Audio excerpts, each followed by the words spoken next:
கண்களை மூடுவோம்.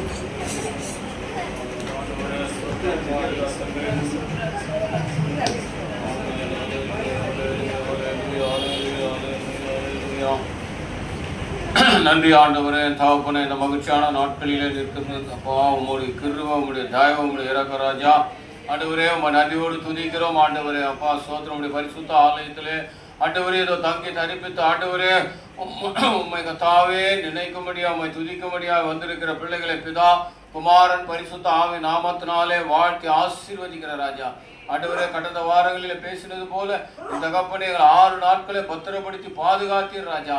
பிரசங்களை சொன்னது போல அப்பா எங்களை தொடுகிற உன்னுடைய கண்மணியை தொடுகிறான் என்று சொன்னது போல கத்தாவை எங்களை பாதுகாத்தீர். அதற்காக நன்றி செலுத்துகிற ராஜா. ஆண்டவரே, இந்த சங்கீதத்தோடு 88 சங்கீதத்தில் கத்தாவை எங்களோடு கூட பேசுங்க ஆண்டவரே. எங்களை கத்தாவை நடத்துங்கப்பா. ஆண்டவரே, வருகிற 6 நாட்கள் நாங்கள் பலனோடு கூட ஓட கத்தாவே இந்த சங்கீதம் எங்களுக்கு கத்தாவே அப்போ ஒரு பலனாய் அமையட்டும். நல்ல ஆண்டவராய் இயேசு கிறிஸ்துவின் திருநாமத்தில் பிதாவே, ஆமென். 14ஆம் வசனத்தை யாராவது ஒருவர் வேகமா? கர்த்தாவே, ஏன் என் ஆத்துமாவை தள்ளிவிடுகிறீர்? ஏன் உமது முகத்தை எனக்கு மறைக்கிறீர்? அல்லேலூயா. புலம்பல் போலவே இருக்கும் இந்த சங்கீதம். நீங்க வாசித்தீங்கன்னா ஏடா வாசிக்கிற போல இருக்கும். ஆனா இதனுடைய ரகசியத்தை நீங்கள் ருசித்தீங்கன்னா அவ்வளவு ரொம்ப டேஸ்டா இருக்கும் இந்த 88ஆம் சங்கீதம் மாத்திரம். அது எப்படின்னா நெல்லிக்காய் போல முதல்ல நம்மளுக்கு கசப்பா இருக்கும், துவர்ப்பா இருக்கும், அதுக்கப்புறம் இனிப்பா இருக்கும். அது போல இந்த வசனங்கள் உள்ள ஆழமா நம்ம போகணும். இதனுடைய ரகசியங்களை அறிந்து கொள்ளணும்னா இது ஆழமா போகணும். ஏன்னு சொன்னா இது கவனன்ட், அதாவது உடன்படிக்கையினுடைய ஒரு சங்கீதமாக இது காணப்படுகிறது. அல்லேலூயா. நாம் வாசிக்கும் போது உடன்படிக்கையோ அல்லது இனிப்பான செய்தி ஒன்றும் நம்மளுக்கு இது புலப்படாது. அப்படி புலப்படலன்னு சொன்னா நம்ம மாம்சத்துல இருக்கிறோம்னு அர்த்தம். அல்லேலூயா. ஆமா, ரொம்ப சத்தம் கம்மியாகுது. அல்லேலூயா. ஆமா, நம்மளுக்கு இதுல புலப்படலன்னு சொன்னா இந்த வாசிக்கும் போது புலப்படல, நம்ம வேற ரூட்ல எங்கேயோ இருக்கிறோம். அல்லேலூயா. இதனால டீப்பா வாசிக்கணும். அதே சமயத்துல ஆவியானவர் தான் உதவி செய்யணும், இல்லைன்னா முடியாது. எனக்கு பாடுகள் நிறைய இருக்குது, எனக்கு நிறைய பிரச்சனைகள் எல்லாம் இருக்குது அப்படின்னா ஒன்றும் விளங்காது. அல்லேலூயா. தாவீது கூட அப்படிதான் புலம்பிட்டு இருந்தார். 2 சாமுவேல் 23ஆம் அதிகாரத்தில் எங்கள் வீட்டில் போய் வாசிங்க. அவர் கூட என்ன சொன்னார்? என்ன ஆண்டவரே, இப்படியெல்லாம் உடன்படிக்கை பண்ணீங்க, அப்படி பண்ணீங்க, இப்படி பண்ணீங்க, கடைசியில் 3 வருஷம் பஞ்சம்னா பஞ்சம், அப்பேற்பட்ட பஞ்சம் அப்படின்னு. அப்போ அவர் தேவ சமூகத்தில் உட்கார்ந்தார். அல்லேலூயா. அப்போதான் உட்கார்ந்து என்ன எனக்கு உடன்படிக்கை பண்ணீங்களே 40 வருஷ காலம் நான் என்ன ராஜா, அதெல்லாம் கரெக்ட் தான், ஆனால் செழிப்பாக இருப்பேன் அப்படி இப்படி அப்படின்னா.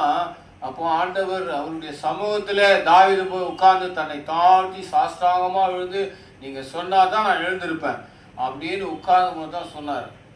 சவுலுடைய கொலைக்காக, சவுலுடைய மரணத்துக்காக நான் இந்த பஞ்சத்தை வரவழைத்தேன்.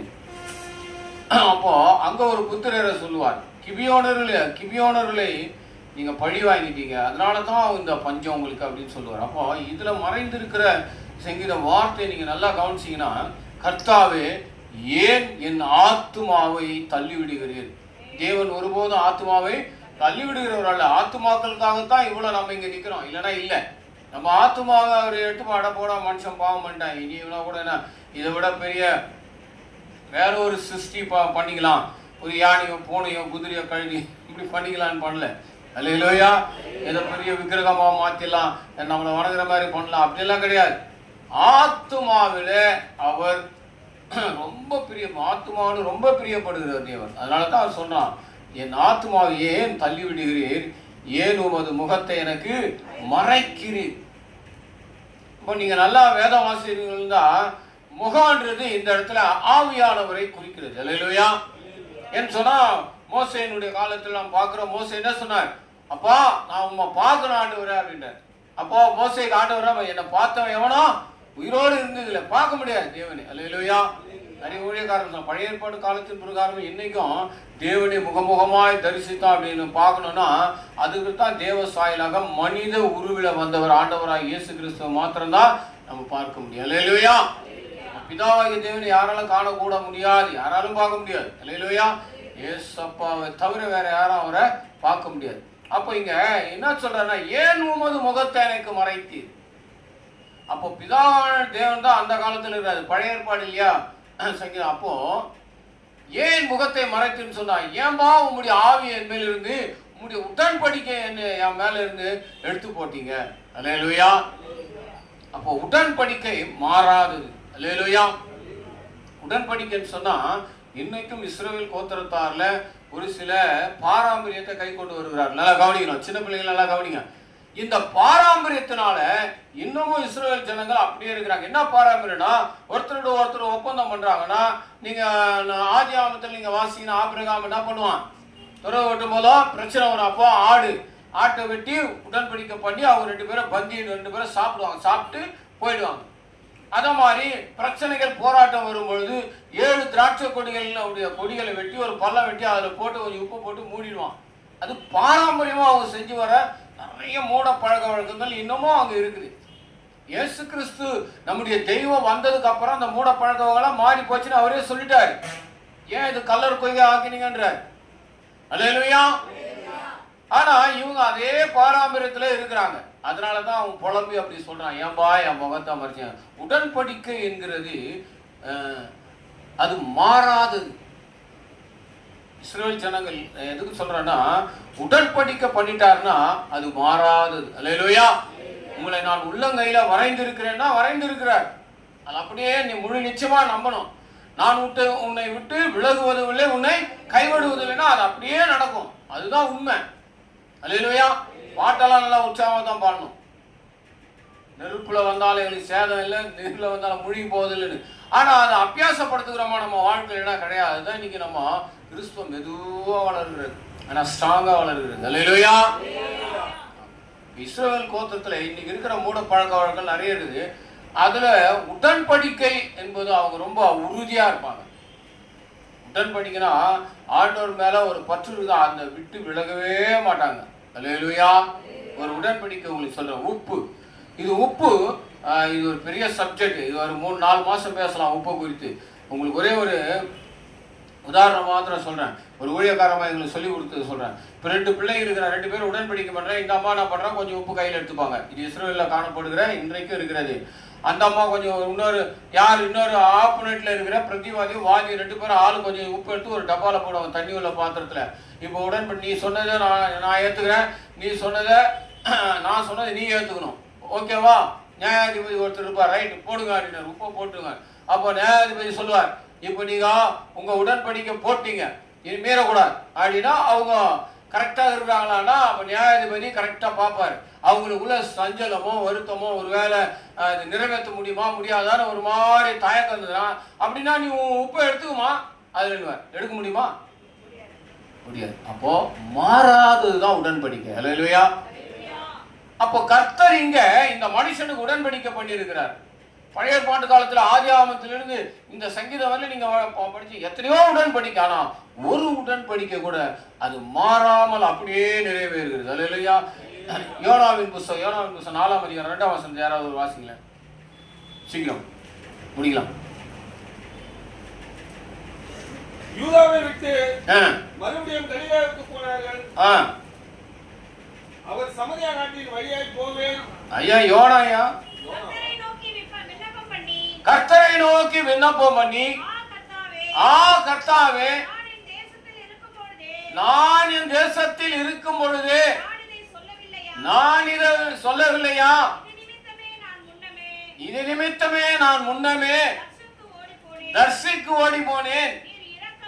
இரக்கமும் மன உருக்கமும் நீடிய சாந்தமும் மிகுந்த கிருபை உள்ளவரும் தீங்குக்கு மனஸ்தாபப்படுகிறவருமாயிருக்கிறேன்.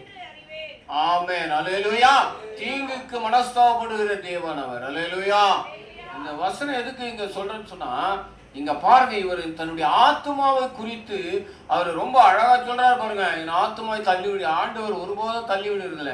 யோனா பெரிய தீர்க்கதரிசி இல்ல, சின்ன தீர்க்கதரிசி சொல்லுவாங்க, ஆனாலும் ஆழமான சத்தா பாரு. அவன் என்ன சொன்னான், ஆண்டவர் சொன்ன விட்டு தர்சிக்கு ஓட்டான். அல்லேலூயா. நினைவுக்கே போட அப்படின்னா நான் இல்ல நான் போக மாட்டேன் அப்படின்னா, அப்போ அவன் சொல்றான் ஆண்டவருக்கு ஞாபகப்படுத்துறான், ஆண்டவரே நீங்க தீங்குக்கு மனஸ்தாபப்படுகிறவரப்பா எனக்கு தெரியும், அதனால தான் நான் அங்க போயிட்டேன். அல்லேலூயா. தேவன் அவர் ரொம்ப இரக்கமும் கிருபையும் தயவும் உள்ளவர். ஒரு ஆத்துமாவையும் அவர் தள்ளி விடுகிறதில்லை. இந்த இடத்துல இந்த மனுஷன் இந்த சங்கீதம் பாடுறான்னா தலைப்புல நீங்க வாசிங்க, கோராகின் புத்திரருடைய. அல்லேலூயா. எத்தனை பேருக்கு விளங்குது இப்போ? அல்லேலூயா. அம்மா மாத்திரம் தான் சொன்னா, கோராகின் புத்திரர் யாரு? சபிக்கப்பட்ட ஜனம். அல்லேலூயா. புரியுதா? புரியுதா உங்களுக்கு? நான் பாட்டு கேட்டுக்கிறேன். புரிஞ்சா அல்லேலூயா சொல்லுங்க. இல்லைனா ஆமா, இங்கதான் ஒரு சவுண்ட் அதிகமா. இந்த கோராகின் புத்திரர் பூமியை பிளந்து, பாப்பா புரியலாம் சரி அல்லேலூயா சொல்லுது பாரு, அதான் பெஸ்ட். தெரியல தெரியல ரைட்டோ தப்போ, எவன் ஒருத்தன் கிளாஸ் ரூம்ல சவுண்டா சொன்னான் தப்பா கூட இருக்கட்டும், ஆசிரியரை இழுத்துருவான். அல்லேலூயா. அவன் பக்கமா இழுத்துருவான். அப்ப தப்பா சொன்னா கூட ரைட், அவன் கூப்பிட்டு கரெக்டா நீ சத்தமா சொன்ன, உண்மையா பேசுன ரைட், அதுக்கப்புறம் அவங்க கூட அட்டாச்மெண்ட் உண்மையெல்லாம் சொல்லி கொடுப்பாரு. அல்லேலூயா. கரெக்ட் ஆன்சரை சொல்லி கொடுப்பீங்களா? அமைதியா நமக்கு ஏண்டா வம்பு அப்படின்னீங்கன்னா அப்படிதான் சபைகள் வளராது. காரணமே தான், ஊழியக்காரர்கள் ஏதோ ஒரு 4 கதையை சொல்லி கை தட்டி அப்படியாகும் இப்படியாகும் அப்படின்னு சொல்லிட்டு உங்களை அப்படி 2 வீடு வாங்குவேன் 3 வீடு வாங்குவேன் 5வது ஒரு பைக் வாங்க போறேன்னா அவங்க அப்படியே குளிர்ச்சி ஆயிடும். இப்படிதான் நீங்க அப்படி கிடையாது. சத்தியத்தை சத்தியமா சொல்லணும். அல்லேலூயா. அந்த பூமியை பிளந்து ஆண்டவர் என்ன பண்றாரு? கோராகின் புத்திரரை விழுங்கி போட்டது. அந்த சபிக்கப்பட்ட அந்த ஜனத்தில் மீந்திருக்கிற பிள்ளைகள் தான் கோராகினுடைய புத்திரர். அல்லேலூயா. இப்ப அவனுடைய எண்ணம் எல்லாம் எப்படி இருக்கும்? இப்படிதான் இருக்கும். ஏன் என்ன தண்ணி விடுறீங்க, ஏன் என்ன பாழாகிட்டு, நான் செத்தவன் போல ஆயிட்டேன், நான் அப்படியே குழியில இறங்கிட்டேன், நான் மடிஞ்சு போயிட்டேன், செத்தவன் போலவே ஆயிட்டேன், செத்தவன் போல அப்புறம் எப்படா பேசுவ நீ? அல்லேலூயா. காரண காரியங்கள் என்னன்னு சொன்னா, என் ஆத்துமாவை நீர் என்ன பண்ண தள்ளி விடுகிறீர், ஏன் உமது முகத்தை எனக்கு மறைக்கிறீர். அப்போ அந்த உடன்படிக்கை அவன் சரியா ஃபாலோ பண்ணல. இது பழைய ஏற்பாட்டு காலம். உடன்படிக்கைன்னு சொன்னா மாறாதது. உடன்படிக்கை குறித்து நிறைய காரியங்கள்லாம் இருக்குது. இப்போ அரசாங்க அதிகாரிகள் ஒரு நாட்டுக்கு ஒரு நாடு, இந்தியாவோ அமெரிக்காவோ ஒரு ஒப்பந்தம் போடுதுன்னா சூப்பர் ஃபைலில் போட்டு அதை நல்லா டைப் பண்ணி அதில் 1 வாட்டி 2 வாட்டி படிப்பான். செக்ரட்டரி ஒருத்தன் படிப்பான், அசிஸ்டன்ட் ஒருத்தன் படிப்பான், எல்லாம் படித்து ஒரு எழுத்து பிழையில்லாமல் இருக்கணும். ஏன்னா எழுத்து பிழை இருந்தால் வார்த்தைகள் மாறிடும். வார்த்தைகள் மாறினா அந்த கவர்னன்ட் அந்த உடன்படிக்கையே மாறிடும். இதுதான் லாயருங்க படிக்கிறது. அவங்க எதுக்கு புக்கு நோண்டி துருவி படிக்கிறாங்கன்னா வார்த்தையில நிறைய வித்தியாசங்கள் இருக்குது. நான் கோர்ட்டு கைமாழ்ந்துருக்கிறதா சொன்னேன், இந்த வார்த்தை இப்படி போட்டிருக்கான், அந்த வார்த்தை இப்படி போட்டிருக்கேன்னு சொல்லி வாதாடுறத நான் வாரம் பார்த்துட்டு இருக்கிறேன் கோர்ட்ல. வார்த்தைகள் ரொம்ப முக்கியம். வார்த்தையானா வார்த்தையால் தான் இந்த உலகம் உண்டாச்சு. ஒவ்வொரு எழுத்துக்கள் வார்த்தைகள் ஆகி, வார்த்தைகள் வசனங்கள் ஆகி, வசனங்கள் தான் என்ன பேராகிராஃபா மாறுது. அல்லேலூயா. ரொம்ப முக்கியமான ஒரு எழுத்து கூட மிஸ் ஆகக்கூடாது. அப்போ இந்த உடன்படிக்கை நமக்கு ஆண்டவர் நமக்கு பண்ணியிருக்கிறார்னா அவர் ஒருபோதும் மாறாதவர். அல்லேலூயா. நம்ம கண்களை மூடலாம். இப்போ வார்த்தை ரொம்ப முக்கியம், உடன்படிக்கை ரொம்ப முக்கியம். ஆவியானவர் நமக்கு உடன்படிக்கை பண்ணியிருக்கிறார். அல்லேலூயா. ஆதி காலத்துல பாத்தீங்கன்னா மாம்சமான யாவர் மேலே என் ஆவியை ஊற்றிக்கொண்டே இருக்கிறார். அல்லேலூயா. அவர் சொன்னா நான் உன்னை விட்டு விலகுவதும் இல்லை, உன்னை கைவிடுவதும் இல்லை, உன்னை நான் உள்ளங்கையில வரைந்திருக்கிறேன் என்று சொன்னார். யோசுவா சொல்றார் 1:5 என்ன சொல்றார்? நான் உயிரோடு, நீ உயிரோடு இருக்க நாள் மட்டும் உன்னை எதிர்த்து நிற்பவன் ஒருவனும் இல்லை. அல்லேலூயா. ஆமா, நம்ம உயிரோடு இருக்கிறவர்கள் நம்மளை ஒருவனை எதிர்த்து நிற்கிறது இல்லையா? அப்ப நான் ஆவியானவரை பற்றி கொண்டு இருக்கணும். அல்லேலூயா. அல்லேலூயா. ஸ்தோத்திர ஆண்டவரே, நல்ல தாவப்பனே, இந்த சங்கீதங்களோடு கர்த்தாவிங்களோடு பேசினேற ராஜா. இது ஒரு புதிய உடன்படிக்கை. அல்லேலூயா. நாங்கள் மாதம் 2 முறை ஆண்டவரை உம்மோடு கூட உடன்படிக்கை நினைவு கூறுகிற ராஜா. அதுபோல இந்த பிள்ளைகள் வேத வாக்கு வேத வசனங்களை உட்கொண்டு தைரியமாய் இவர்கள் எழுந்து நடக்கவும், ஆண்டவரே அப்பா உம்முடைய நாமத்தை சொல்லவும், ஆண்டவரே ஊழியம் செய்யவும், ஆண்டவரே உம்முடைய வார்த்தை பிரகாரம் ஆண்டவரே என்னை காட்டிலும் நீங்கள் அதிகமாய் செய்வீர்கள் என்று சொன்ன உம்முடைய வார்த்தையை ஆண்டவருடைய வாக்கு தத்தத்தை நிறைவேற்றுகிற பிள்ளைகளாய் மாற்றுவீராக. எல்லா கன மகிமைய துதியும் பலியும் நீர் எடுத்துக் கொள்ளுங்க. எங்களை தாழ்த்துகிறோம் ஆண்டவராய் இயேசு கிறிஸ்துவின் திருநாமத்தில் பிதாவே. ஆமென். ஆமென். அல்லேலூயா.